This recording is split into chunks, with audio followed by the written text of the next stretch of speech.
down at my phone for hours a day. So do you. That's 30 to 60 degrees of head angle, loading the same 6 vertebrae in your neck over and over for years. Heck neck, it's not the me, it's the measurable posture load. My answer to it is deliberately blunt. Build a robotic arm that holds the phone at eye level for you. Not an app, not a reminder. Just sit up straight. A physical machine that corrects the problem by removing the reason you look down in the first place. The platform underneath is called ZeroWhip, a general-purpose tendon-driven limb. NeckGuardian is one use for it. The same arm holding a camera instead of a phone because it becomes the overhead tracker for a micro RC racer I'm also building. One mechanism, two problems. Here's why this is genuinely hard, and it's not the reason people usually assume. It's not the AI, not the 3D printing. It's that every sensor I use to see the world is late. And rigid motor-driven arm doesn't forgive lateness. In software, a state value just means a slightly wrong number. In hardware, a state value means a real motor keeps moving into a real limit that isn't there anymore by the time the software reacts to it. Physical AI means the feedback loop in two ways, fast and slow. That loop has mass, momentum, and gears, and every one of my 9 weeks comes back to that one sentence. Before any of the camera problems, I had to solve a dumber one. How do you even build a joint that bends like an arm without a hobby servo at every single joint, eating your weight budget? I tried paper origami folds, not rigid enough to hold the phone. 3D printed flexible clothes joints, unpredictable, no repeatability. What finally worked was almost boring, rigid PETG ball joint pulled by fishing line tendons or woolen lines, like the real tendon-spool, real bone. 4 print iterations to get there. 3 15 centimeters segments chained together 45 centimeters to reach from 2 servos. First real measurement, week 21, I built a camera feedback loop, an AI pose model watching the arm, telling a servo where to go. I measured the round trip delay with a dedicated probe, 400 milliseconds, camera sensor, image resize, a YOLO neural network. Every page adds up, and none of it is a software bug. It's hardware, physics, and at 400 milliseconds of lag with a servo moving 60 degrees in a second. Simple. If error move control is mathematically guaranteed to oscillate 60 times 0.4 is 24 degrees. The arm is already 24 degrees past the target before the stop command even leaves the laptop. I tried to outthink the lag with prediction. Guess where the arm will be? Stop early. The AI on angle measurement was too noisy for that. Velocity spiked 962 degrees a second on pure sensor noise. Predicting off garbage, it's still garbage. The fix that actually worked wasn't smarter maths. It was a different question. Stop asking the servo to react continuously. Fire it for exactly the time the error demands. Stop. Wait longer than lag. Look again.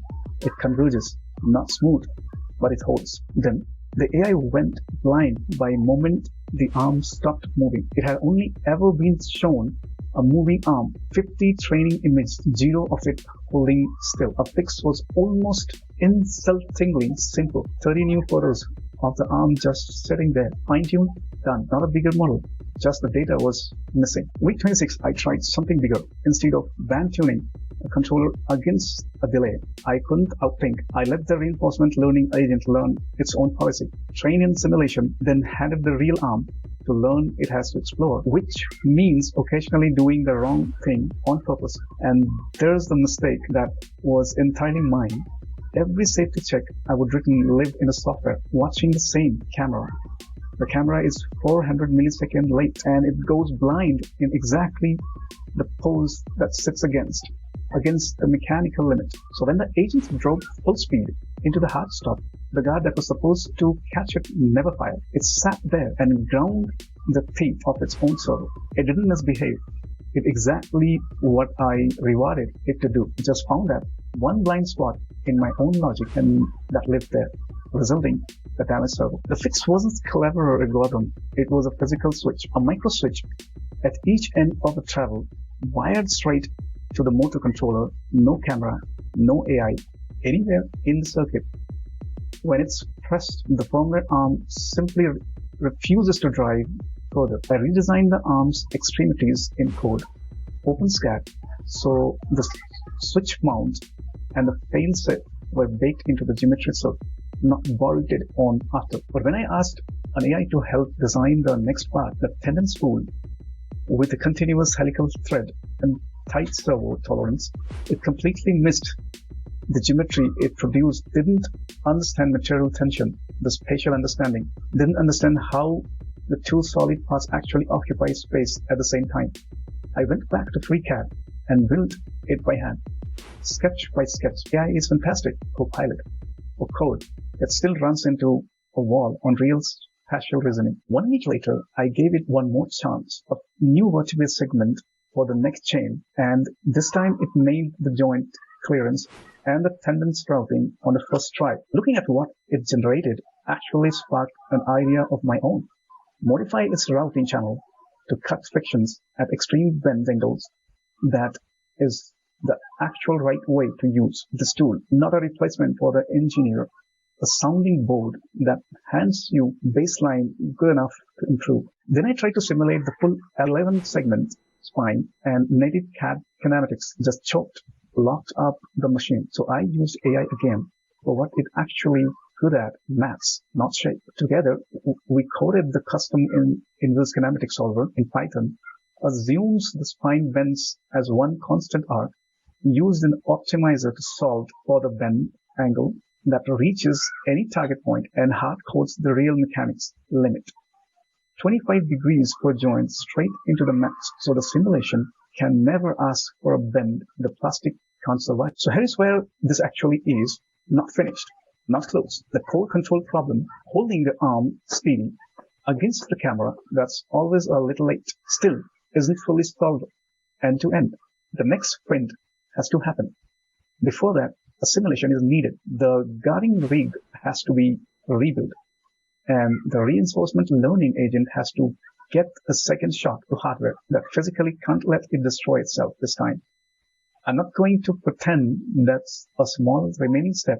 It isn't. But I have now shipped 9 straight weeks to this in public with the actual numbers, including the weeks I destroyed my own motor. I'm not doing this for a launch date.